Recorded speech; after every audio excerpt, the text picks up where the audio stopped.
Having a physical cockpit shell and surround screens adds to the immersion of the simulator, and I absolutely love it.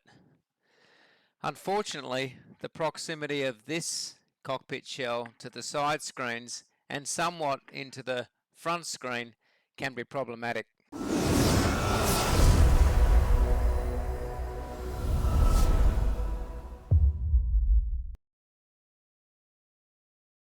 Well, good day everyone, thanks for joining and hope you're well. Well, as I said, having the physical cockpit really adds to the immersion of being inside an aircraft, and that's always what I try to achieve with my build, and the surround screens certainly add to that as well.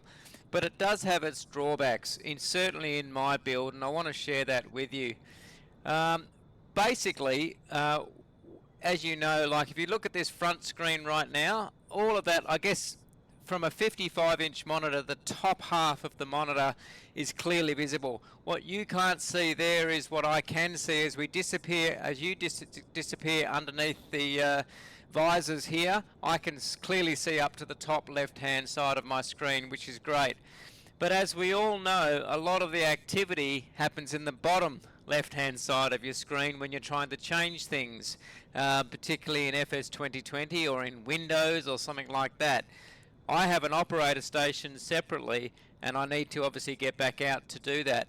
But when I set up my sim, what I do is I literally drag this window in, because obviously I don't want to have 4 screens running at once, so I have the 3, and I'd obviously take the main screen from the operator station, drag it into here.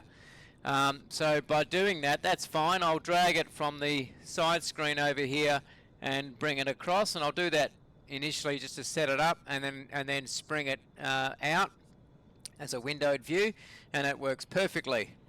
And that's all fine until such time as I want to change something down in here, where I push escape. Okay, and therein lies the problem. So as you know, there's stuff happening down here. So for me to make the changes, I've now got to take this screen, take it back over to the operator station, make the changes, and then spring it back again, because I just don't have the luxury of being able to see what's happening down in here. Now I could shrink this screen up, I could actually, do all of that and bring it all down and squeeze it all up and try it that way. And yes, I could do that. But as you can see, I'm really, it's a bit of a pain in the neck, to be brutally honest. So it is a bit of a hassle trying to get down. The other hassle that I have as well is actually turning the TVs on, because each of them, obviously the on button's on the bottom right hand side, and I've got a remote control here, but when I switch these on, I've got to put this right the way down in there, right the way down in there, and because it doesn't see it. If I was to try and do it from here, it just doesn't work. So it is a bit of a problem.